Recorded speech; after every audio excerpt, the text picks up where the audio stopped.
what is the point of these spaces. I think a lot about what it means to be accommodating and how wide of a breadth of accommodation there is. I have found that in a lot of spaces, people that are less observant actually are very stringent on their egalitarianism, to the point that it feels like I will not compromise on this value either. When someone is organizing a space, even just to have conversation, the person organizing it has some set of values. They're going to imbue those values in it no matter how hard they try not to. This notion that we have to always be together doesn't respect the differences that we really have. But are there times when we can come together?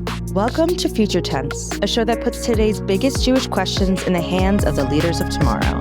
I'm Anna Weiss from Los Angeles, California, a rising senior at Muhlenberg College, and I'm one of your hosts. When I went on the Shalom Hartman Institute's Chavruta Gap Year program, it was the first time I learned about pluralism, what the word means and what it looks like in practice, and how we set up a pluralistic space. Pluralism is one of the main values of Chavruta, connecting Jewish students who come from a wide array of Jewish backgrounds and upbringings.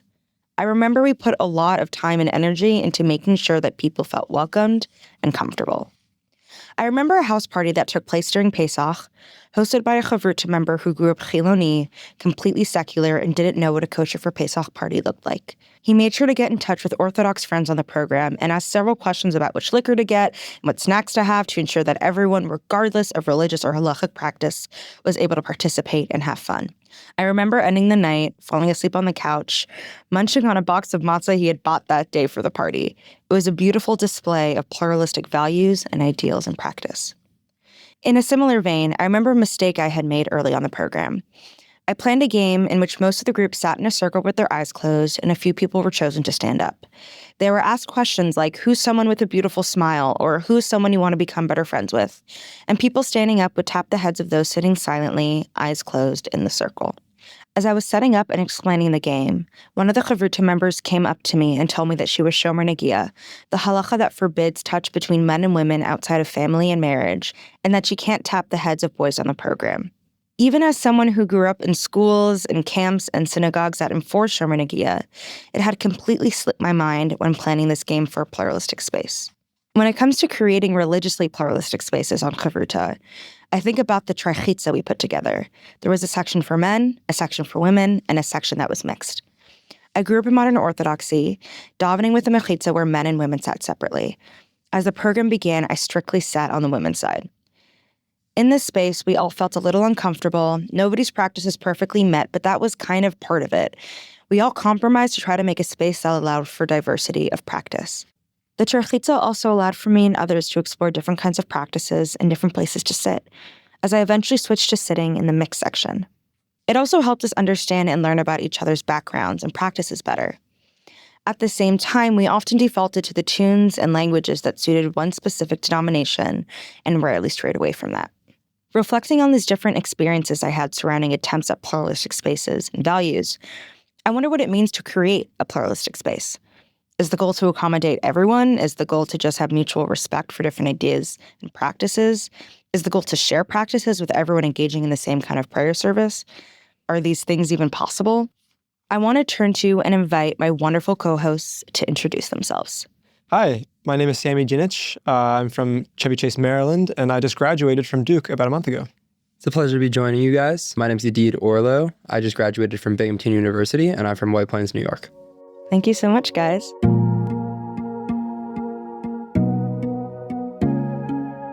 I want to begin by asking, what are some of your experiences with pluralism and pluralistic programs? What have you found to be challenging and exciting about these spaces?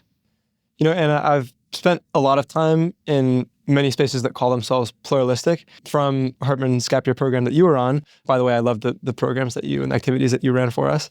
Also, I went to a pluralistic Jewish elementary school and was very involved in Hillel, which of course ran a lot of pluralistic activities and things at Duke. But I think it's honestly a little bit challenging for me to have a metric to reflect on these experiences without first being able to define the terms and say what pluralism is or what it's actually supposed to function as. In my experience, none of the three spaces I listed actually has an easily accessible definition of pluralism. And so I think you sort of started offering a bit of an idea of what pluralism could be. And I think I would add to that to say maybe it's some combination of respecting each other's differences, seeking coexistence, and maybe sort of having a belief that everyone benefits from being in each other's presence when there's a lot of difference. But even if we sort of agree, and I don't know if we do, but if we agree that that's, a main component of what pluralism is, I think there's many different types of spaces that I've been in, including the 3 that I listed, where the way that they act out those aspirations is very different, and maybe some are more successful than others, where some could be called pluralism and some maybe don't even fit the terminology. To give maybe 2 specific examples, I went to visit my brother at his university a few years ago, and at his Hillel, there's a lot of Jews at the school, and enough that there are enough people from different denominations to make it so that everyone could go to their own space for prayer and have their own services. And then they can meet up with each other in the hallways or sort of be under one roof when they have meals afterwards. But if you want to engage with someone in their practice, it would mean sort of being a welcome guest in their space and not necessarily like sharing the experiences at once. That's one example of sort of being under a shared roof versus I think what Hartman was for us. In particular, I think because it was COVID and we were sort of forced to always be together and not go to our preferred spaces out in Jerusalem, which was, like you said, with the Trachitza, sort of doing what I would maybe call like Frankensteining and morphing all of our practices into one and trying to do something where ultimately we're all a little bit uncomfortable because no one is in this space that they're actually used to. But it's a little bit more of a fair playing field where we're all sort of trying to intermingle and learn from each other. And I'm not sure which one was sort of more successful or which one could be called pluralism. I'm curious what y'all think about that. Yeah, I mean, same. Those examples are really rich. I guess whether it be the putting everyone under one roof with different kinds of prayer that are distinct versus like Frankensteining it where you have one homogeneous prayer space that sort of works and sort of doesn't for everyone. I wonder if either are actually pluralism and if either are actually spaces that are successful in their pluralisms and maybe in a broader sense, like does pluralism work at all? I guess that's kind of also, it's like, what is the goal or what is the point of these spaces? I think a lot about like accommodation and what it means to create, when we're talking about especially pluralistic spaces, what it means to be accommodating and how wide of a breadth of accommodation there is. With Chavruta, a lot of it, and a lot of what Hartman does is more like religious pluralism, but there are some axes and places that there are agreements and some things that we feel the same about or some values that we have in common. But when we're accommodating for this wide breadth of practice, how far does that go? And how much energy and effort does need to go in to that, especially if there are some people who follow some practices who might not even want to be in these spaces in the first place. Yeah, I would tend to agree with that. I think that you can't actually have an all-encompassing pluralistic space because there have to be some sort of shared values that attract people to come to that space in the first place. But I'm curious, Yadid, I mean, it seems like you think that even that might not work. Like, do you think that there could be a successful pluralistic space that is sort of revolving around only certain axes and not trying to be all-encompassing? I mean, I think that there has to be a distinction between like respect for other people's opinions and pluralism and communality and tolerance. Like there's a lot of different phrases and terminology, but it's all effectively like, do we all respect each other? And I think the answer is no, because in these spaces that are allegedly pluralist, there is almost always an underlying agenda. And I think to your question of like, is it okay if there is an underlying agenda and if we agree on some things but disagree on others, like, is that really pluralism? Meaning, I guess I think about like the Shalom Hartman Institute, where it's a liberal Zionist organization. So by and large, everyone's welcome if they fit into certain parameters. Does that really mean everyone's welcome? No. Is that really therefore pluralism? I don't think it is either. Well, but why does everyone have to be welcome, right? Can't just a wide swath of people be welcome and not literally every single person? Yeah, but that doesn't mean it's pluralistic then. It could mean it's opening and welcoming, and it's meaning like, I feel comfortable dealing with people that exist in my comfort zone, but then it's not pluralism. Like we're just dealing with people that maybe we're also with. just defining pluralism differently then at that point. Yeah. Yeah, well, because I'm also thinking about an experience that I had like a few summers ago, 5 summers ago. When I was 17, I went on this week-long camp. It was economics and leadership camp. Weird combination. We were 45 kids and nobody knew anyone beforehand. We were not just from all over the country, but there were kids from other countries too. It was the first time I was on a program where I was the only Jewish person. It was also the program that actually got me interested in Chavruta because it was the first time I was in a space where we were all so different. We had very different backgrounds, very different families, very different religions, very different even things that we were interested in, hobbies that we had. But we had a deep mutual respect and understanding for each other, and we valued those differences. And I learned so much from these different people. And that was a thing where it was like anyone anyone is welcome. And yet, you know, there are some guidelines and there are like ways that we're having these conversations. There are also like things that you have to be interested in. We clearly are all there because we're interested in leadership and respect and community. Does it have to be open to people that aren't even open to that? Because like, I don't think that's possible. But I guess, what does it mean when the differing values are contradicting? What does it mean when like someone believes staunchly in egalitarianism and in being able to dress in any way that they want as a means of self-expression, and someone else really staunchly believes in halakha and in dressing in a way that means covering their collarbone and their shoulder, and those two people can't really exist in the same space? And like, I guess that's something that I've been wrestling with in this conversation of pluralism and creating pluralistic spaces, because therefore, you can't have everyone, Sami, like to your point, like you can't have people with differing perspectives in the same room. Yeah. I mean, I guess it'll just depend on the context. Like, I agree with you. You're certainly very limited. And I have been uncomfortable and sort of feeling like I'm able to sort of updress and I'm able to accommodate for people who have more restrictions. And it's sometimes unfortunate that I feel like those people who have more restrictions can't come into my spaces. But I think what ends up happening is I don't ask them to come to my service with guitars. I just meet them somewhere else where they can be and we talk. Yeah. Which maybe it's not ideal, I guess. I think also thinking about like clothing specifically, it's like I on my own can decide what I wear. Somebody else can't tell me how to dress. And so it's like I on my own let's say as an Orthodox woman, which is what I was for a lot of my life, or an modern Orthodox girl, I had a dress code that I upheld either because of my schools or because of my family or because of my synagogues, because of my camps. That didn't mean that I could now tell other people that to exist in the same room as me that they have to dress differently, because now you're putting rules on how other people can exist in these spaces, as opposed to like understanding we all exist in these spaces differently. And also when you enter certain spaces, like I know in some places I should wear a skirt. I should try to cover my tattoos. I should not be having visible cleavage. Part of that is also respecting the space that you're in. But it would be illusory to not acknowledge that, like, by not creating certain parameters, we are saying that some people aren't actually invited, even if we're sending them an invitation, because we know they're never going to go there. It's like inviting a vegan person to a party where all you're going to serve is brisket. Brisket is delicious, and I have no disrespect to vegan people, but the invitation is sort of like it's underhanded. Mm-hmm. So I guess it's kind of, again, what are the goals in these different kinds of pluralistic spaces? I think this is a perfect time to welcome in our guest, Donniel Hartman. Donniel Hartman is president of the Shalom Hartman Institute and the host of the award-winning podcast For Heaven's Sake. An author and prominent essayist, Donniel has founded extensive education, training, and enrichment programs for scholars, educators, rabbis, and religious and lay leaders in Israel and North America. Donniel, thank you so much for being with us today. It's a pleasure to be here.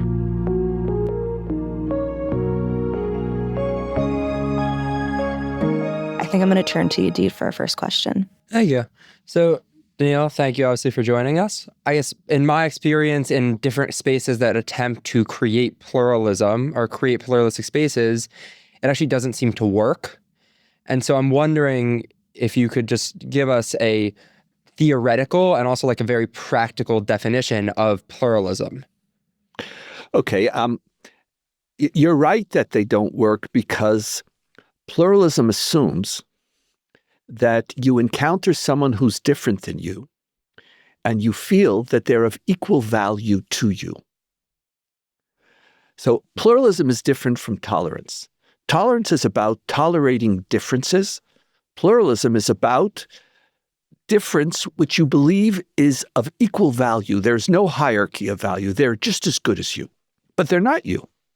So pluralistic spaces is this strange term that in many ways abuses the term pluralism, because pluralism doesn't assume that every difference you have to believe is of equal value. There are differences that aren't of equal value. And even differences which are of equal value, it doesn't mean that you want to adhere to them or abide by them. So the notion of a pluralistic space really has very little to do with pluralism itself. It has to do with a different idea. And that is the idea of whether we need to create a space where all Jews should be comfortable or not, or where all Jews feel that they could engage with each other at the same time. So pluralistic spaces, even the term itself, there are people who I don't want to have in my pluralistic spaces. Not because I'm a pluralist, that means that there are some differences that I think are of equal value. It means that I don't believe that all the truth abides in my ideology or in my opinions. But it doesn't mean that there aren't some opinions that I don't agree with and that I don't want to accept. Because I'm a pluralist, I don't have to accept fascists. Because I'm a pluralist, I don't have to accept a misogynist. Because I'm a pluralist, I don't have to accept somebody who wants to discriminate against other people. So this notion of pluralistic spaces is really actually a sloppy term. It's a sloppy term conceptually. And then if you want to dig down, the question of creating spaces where a plurality of, let's say in our case, a plurality of Jews could reside, the question is for what? And for what end? And for how long? And this notion that there is this commitment to a pluralistic space where everybody will be equally comfortable, I think it actually grows out of out of an abuse of the term. Because for many people, pluralism means accepting everybody's opinions. But that's closer to relativism than pluralism. Now, if I'm a relativist, I could sit with anybody at any time because there is no good, there is no bad, there is no right, there is no wrong. So by abusing the term pluralistic, I'm a pluralist. No one's a pluralist unless they're a relativist. Pluralist means that I accept everybody? No. So pluralistic spaces grows out of an abuse of the term, and then we have some of the challenges and questions that all of you raised beforehand. I have maybe a question in response to another piece of what you were talking about. I got the sense, and correct me if I didn't understand, that you're not trying to make everyone, as you said, agree with each other, or just like think that everyone else could be right because, as you said, that's relativism, but that we think that not necessarily everyone, but that many other people, that their ways of practice or of living are as valuable to ours. But my concern is that, do we need to value them before we invite them into the space? In which case, how much are we able to learn? Because of course, with the examples of fascism, I don't think many people will argue, oh, well, I'm not sure if I, value them, I have to invite them to the space first. But I think there are some spaces or some people, I think for many secular Jews, the lifestyles of Haredim, where they'll think, I'll just write them off from the start. But maybe you have to invite them in first, thinking that there might be problematic elements to their lifestyle or their belief before. It's a great question. It's a great question. I don't have an answer to it. See, first of all, pluralism is an outlook in which you could assume that there are truths that aren't your own, that there is good and value in others. And when you have a pluralistic disposition, you're open to learning. And you're absolutely right, Sami. You really appreciate someone when you encounter them. But that's not necessarily creating pluralistic spaces. Sometimes it's about creating spaces which are now technically called radical listening. Radical listening, when you're willing to go into a space which you know is not where you want to live, and it's not, or at least you initially don't think that's where you want to live, but you're going there just to learn. And therefore, it's not about debating. It's about just going and hearing, just listening. And then that experience creates an awareness of the complexity of the other that might lead to a whole array of responses. It might be that after radical listening, you think the other person's crazy and you want to have nothing to do with them. Could be after radical listening, you say, I think they're wrong, but there's some value and I think they should have a place in my community. Or I have to treat them differently or relate to them or talk about them differently. And sometimes radical listening makes you, wow, the things that I thought were so wrong, I actually feel great value in. But it doesn't mean you want to become them. It just means that you could see that there's value in them. Now, when you see that there's value in the other person, you're willing to accommodate them and be in their spaces more often because you're not going to compromise to do something that you think is fundamentally wrong. And by the way, tolerance doesn't demand that, neither does pluralism. It just demands that you allow the other person to do something that you think is wrong. In the case of pluralism, is that you allow the other person to do something that you think is valuable, even though it's not what you want to do. But if you think it's valuable, so for example, I've experienced and believe for many years in the inherent equal value, even though I'm an Orthodox Jew, of conservative and Reform Judaism. And as a result, it makes it much easier for me to go pray in those environments because I feel like I'm praying in a place that's Jewishly valuable. If I felt that this was a place that's a Jewish abomination, it would be very, very hard. But then again, I'm willing to not fulfill certain principles that I might choose to live by on my own life at certain times, even though I'm not joining other synagogues on a permanent basis. I prefer an Orthodox egalitarian service for myself personally. But I could go into another space because I feel there's great value. So pluralism helps me be open to that, but it's a process. It's a process. It's not like I push a button called pluralism at the beginning and zhoop, everything follows. Anything that I want follows. It just doesn't work that way. You're right. I might be pluralistically inclined, and then as I experience over time, I might be willing to accommodate. But there's always going to be boundaries. This notion that, can't we just get along? No, we could just respect each other, but just get along? What does that mean? That means I have to do things, whether I'm a committed Reform Jew or conservative Jew or egalitarian Orthodox Jew, I have to be committed to non-egalitarianism, or if I'm a traditional Orthodox Jew, I have to accept that women shall fulfill certain roles and services that I don't feel comfortable with. Those are unbridgeable in many ways, and I don't think they need to be bridged. That I guess some of what you said surprised me a little bit, I think in a positive way, and I think leads well into another question, or maybe it's more of a seeking guidance than a question that I have, which is that I have felt like it's a little bit, I don't know if unfair, but unfortunate that I have felt, and I guess maybe you'll prove me wrong right now, that it's easy for me when I'm trying to sort of act in a pluralistic way and do more than just radical listening, but actually partake in someone else's tradition in order to understand it better. I, as someone who grew up in very secular spaces, a Reform Jew, can go to an Orthodox service and feel uncomfortable, but I'm not doing something that's against, a fundamental tenet. I'm not breaking halakha.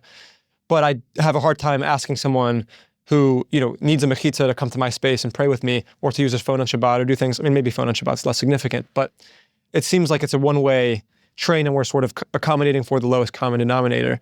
And I guess you said for yourself that you're, as an Orthodox Jew, able to act in a pluralistic way, that you make yourself uncomfortable to go to places where, it's not exactly your practice and not fulfill some of the values you care about. But is that something that you think all sort of people who are more strict, that they should do as well? Or what can I do as someone who wants others to understand my way of life? Right. The first thing you need to do, I believe, I don't know if you need to do it, but it's a suggestion. The first thing is stop assuming that it's easy for you to compromise and it's hard for the other person to compromise. When you come in that assumption, it's any shared spaces, let's call them shared spaces instead of pluralistic spaces, are going to be inherently difficult and abusive to you. Because you're going to meet people who say, listen, it's not that I'm not nice, I just can't compromise. And you're going to, but you can, because what do you care? You could pray with a mechitza and without a mechitza. Really? You're committed to a certain egalitarian way of life as a value. It's not as a comfort. You have a vision of Judaism that you believe in. So when you go into a space, and you might have a Shabbos, which has a specific nature to it. Now, and you're right, it doesn't mean that, if I don't use my phone, everything is terrible. But music, there might be experiences that are integral to your Shabbat that you want to keep there. In other words, you have as many things to compromise on as an Orthodox Jew has to compromise on. And then comes the question, when one person says, and this goes back to an old Ben-Gurion statement, if one group sees themselves as an empty wagon and the other one's a full wagon, who's going to compromise? But if both are different types of full wagons and you come to each other and you say, what could I do? And then the question is, why do you even want to pray together? See, because not everything, because I'm committed to pluralism, doesn't mean that I have to pray together. I, for example, believe that Jews shouldn't pray together. They shouldn't pray together. Because there's real principles that some people aren't ready to compromise on, and that's okay. That's okay. That's why at the Hartman Institute, we don't organize collective prayer. We don't do that. We let each group pray in the way that they would like to pray. that's safer. Now, there are other times, like you mentioned examples of negia or dress, where there are ways in which different people could possibly make room for the other without feeling that their principles are compromised. But negia is easier in a game, and dress is more complicated because how a person dresses is an indication of the way they want to express their identity and their place in the world. And telling somebody, is my dress the problem? Is where you're looking the problem? There are spaces where, again, it just depends on how much, and here I'd like to put one idea on it, how much is it a value to actually be together? See, we have a principle in our tradition that there are value priorities. And if there's a value priority, so for example, saving a life is a priority. So to save a life, I'm willing to, or I'm even obligated to violate certain principles. So what about saving the life of the Jewish people?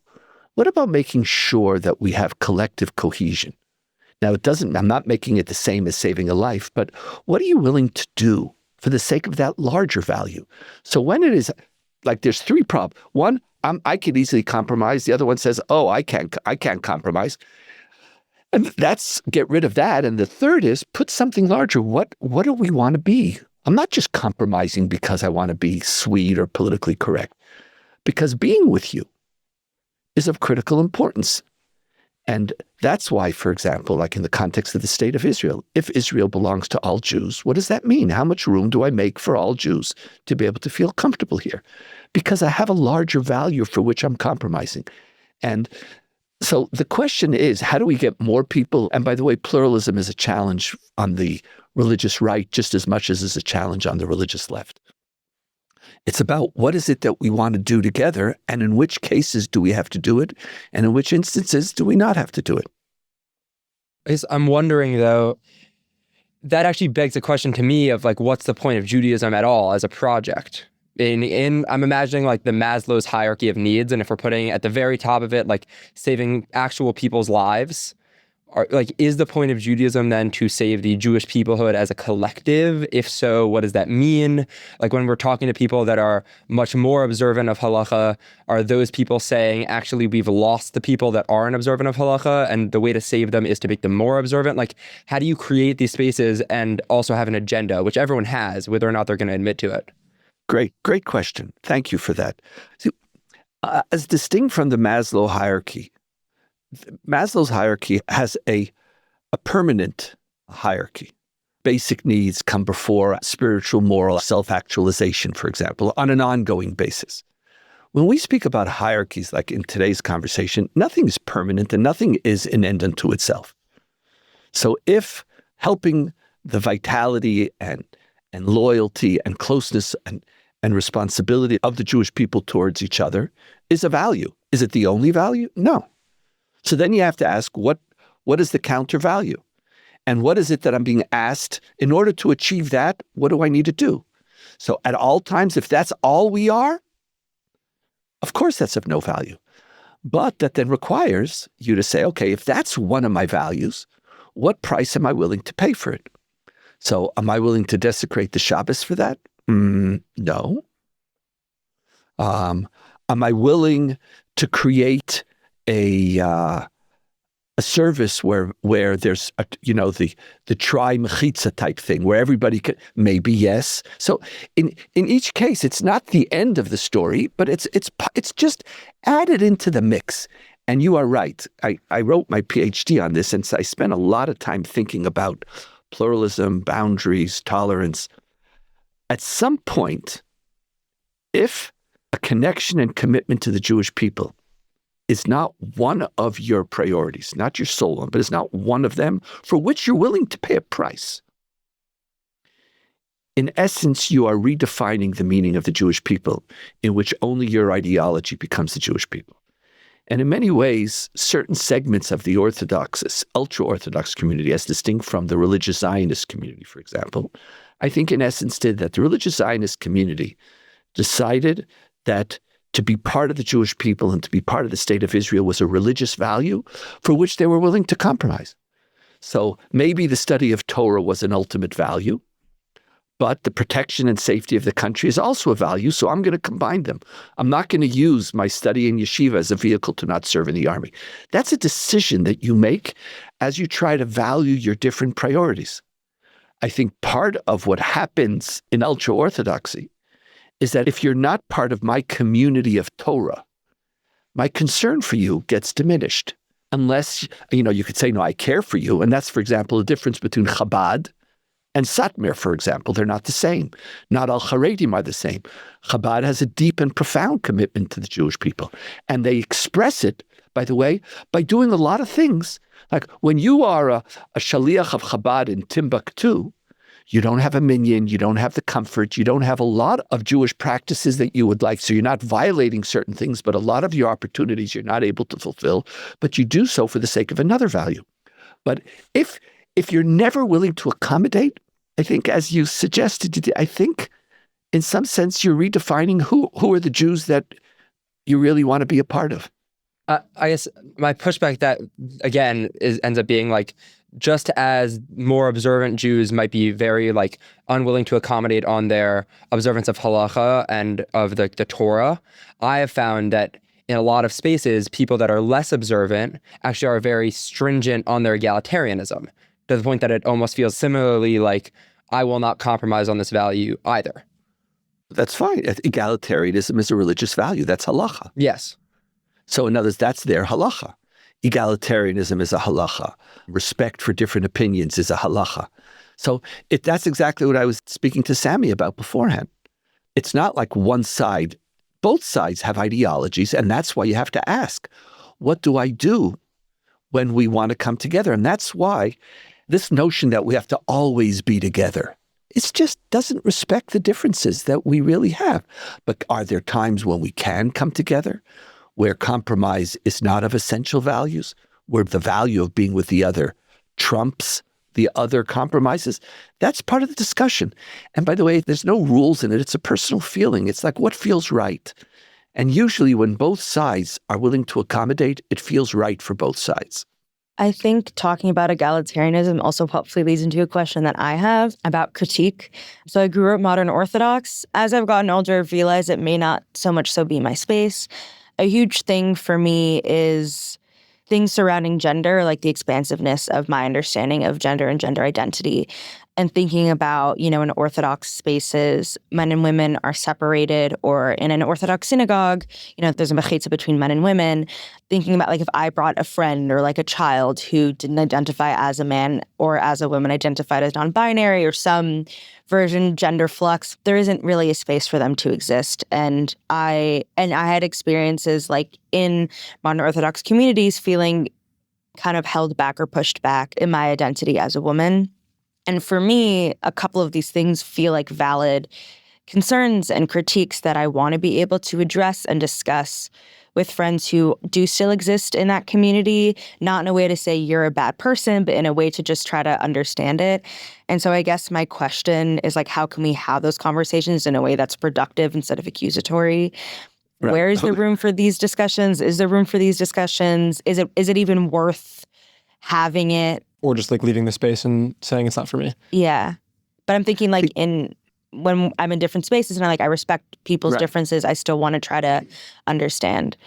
Excellent. Thank you. I want to pull apart some of these terms that you used because they're really important.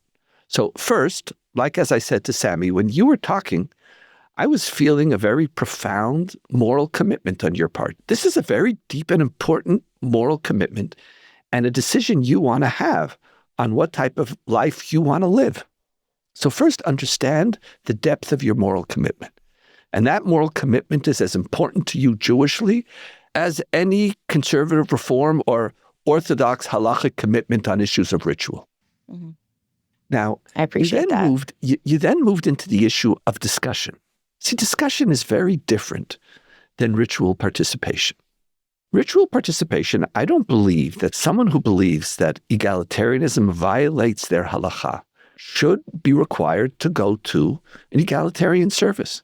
I think, why should they? I'd want to find other spaces where I don't encounter that. Similarly, when you speak about a moral commitment to a sensitivity to gender equality and to gender fluidity, a mechitza is not a place that you want to be in, so don't go there. So this notion that because of pluralism, we have to pray together, no. I think we actually injure each other when we do that, and we don't respect it. In many ways, sometimes it's unpluralistic because I'm not respecting the depth of your commitments and your need to live by them. Pluralism doesn't mean that I have to be like you. It just means that I have to respect you and that I have to enable you and even encourage you to be able to live and to have institutions where you feel morally and spiritually respected and fulfilled. Now, when it comes to conversation, it's something completely different. Conversation? What's the purpose of conversation? One purpose of conversation is to learn. I always want to learn. So of course I want to talk. And I'm only going to talk to people who I agree with. I want to learn and I want to grow and I want to expand my understandings of the world. So of course I want to talk to people. But that means there's certain rules to those conversations. That means that I come into that conversation with a genuine interest, not just to talk, but to listen. I come into that conversation trying to understand the other. The other goal of conversation is also, maybe that's a much safer community for pluralism, because it doesn't violate your moral commitments to talk to somebody who you disagree with. And sometimes the way we create community is by creating spaces where we could have respectful conversation. So it's not about me changing you. It's the conversation itself. The mutual engagement is the nature of communal life. It's the way we create bonds of loyalty to each other and care and respect, even though at the end we might disagree. So conversation is very different than ritual moments. If a person believes that hearing an opinion that I don't agree with violates my moral, spiritual, and halachic life, then essentially they could only live. They should actually live with a mirror, where they only see themselves. But I know of no halachic prohibition or even a moral prohibition that doesn't allow you to talk to somebody, and then you'll discover who you want to live with, who you want to respect, and who you don't want to respect. I think it's really easy to talk about wanting conversation. And I think on the street, you can find someone who doesn't look like you and you can talk to them. But I think tangibly, what are the exact spaces where we can have conversations? Because I think something that we had spoken about before amongst ourselves was that when someone is organizing a space, even just to have conversation, no prayer, everything else aside, the person organizing it has some set of values that makes them unique, and they're going to imbue those values in it no matter how hard they try not to, right? Like, what does one of those spaces actually look like? Right. So before I joined in your intro, you were talking about pluralistic spaces. I want to refine my comment from before. A pluralistic space is a space where people who disagree could talk with each other. A pluralistic space is not a place where people who disagree have to pray with each other, eat with each other, play games with each other. It depends. They might not. But a pluralistic space is a space where a plurality of opinions could come together. Now, they might come together for a joint program. They might come together as the example you gave of certain Hillels, where everybody has their own space and they have Kiddush together. That's also pluralistic space. As to your comment about someone having an agenda, this is, again, I believe, goes back to a core misunderstanding about what we mean about pluralism. As if pluralism means I accept a variety of opinions. No. Pluralism means I'm willing to respect a variety of opinions.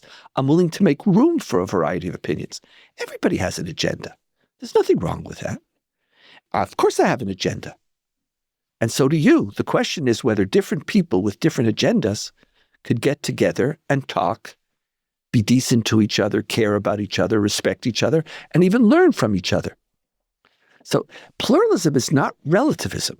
And therefore, when you see someone has an agenda, how could I be a pluralist? Not at all. I have an agenda, and I hope one of all of our agendas is to enable the Jewish people to be a loving, caring, respectful people. That's, with pluralism inside the Jewish community. I hope that that's one of your agendas, in addition to your political agendas. But by the way, even when you convene conversations, there are boundaries. Pluralism doesn't mean that I accept all opinions, and it's perfectly legitimate for spaces to say there are certain opinions that I don't want to have here. So the Hartman Institute, for example, defines itself as a liberal Zionist institution. Now, I have people in the Hartman Institute who are anti-Zionists or non-Zionists. I'm willing to talk with people, but they don't set the tone or the ideology or the educational direction of the Institute. I have people who are on the far political right of Israeli society. They're allowed, if someone wants to come in the door, I allow them to come in. I'm willing to talk, but it doesn't mean that their ideology shapes. But at the same time, someone who says, I set the following boundaries for the Hartman Institute, they might not apply to yours. My boundaries for being a fellow or being a member of the Hartman Institute, if you believe that Israel doesn't have a right to defend itself and that Israel is the only country in the world which can't use military force as a just response to an existential threat, you have no place at the Hartman Institute. Doesn't mean you have to agree with how Israel uses its force, but if we're the only country that by definition is immoral whenever it uses power, you're not here. At the same time, if you believe that only Jewish people are created in the image of God and only Jewish lives matter, you also can't be at the Hartman Institute. Now, within that, you could be political right, center, left. You can want to continue the war in Gaza, end the war in Gaza.